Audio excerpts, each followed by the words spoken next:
നിർമ്മിത ബുദ്ധി ഉപയോഗിച്ച് വ്യാജരേഖകൾ തയ്യാറാക്കുന്നതിനെതിരെ മുന്നറിയിപ്പുമായി ദുബായ് പോലീസ്. ഇത്തരം ക്രിമിനൽ കുറ്റങ്ങൾ ചെയ്യുന്നവർക്ക് 10 വർഷം വരെ ജയിൽ ശിക്ഷയും കനത്ത പിഴയും ലഭിക്കുമെന്ന് പോലീസ് അറിയിച്ചു. സാമ്പത്തിക കുറ്റകൃത്യങ്ങൾക്കായി ഇത്തരം രേഖകൾ ഉപയോഗിക്കുന്നുണ്ടെന്നും ജാഗ്രത പാലിക്കണമെന്നും പോലീസ് നിർദ്ദേശിച്ചു.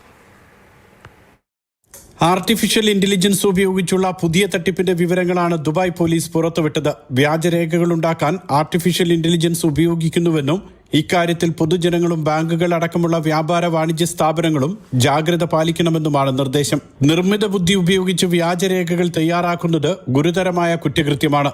ഔദ്യോഗികവും അനൌദ്യോഗികവുമായ രേഖകൾ AI സഹായത്തോടെ വ്യാജമായി നിർമ്മിക്കരുത്.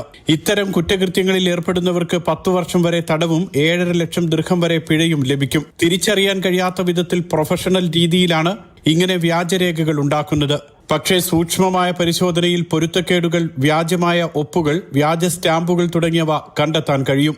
തൊഴിലുടമകളും വ്യാപാര വാണിജ്യ സ്ഥാപനങ്ങളും ഇക്കാര്യത്തിൽ ജാഗ്രത പാലിക്കണമെന്നും പോലീസ് നിർദ്ദേശിച്ചു. സംശയകരമായ രേഖകൾ ശ്രദ്ധയിൽപ്പെട്ടാൽ പോലീസിൽ വിവരം അറിയിക്കണം. നിയമലംഘകർക്കെതിരെ വിട്ടുവീഴ്ചയില്ലാത്ത നടപടി സ്വീകരിക്കുമെന്നും പോലീസ് മുന്നറിയിപ്പ് നൽകി. Mathrubhumi news, Dubai.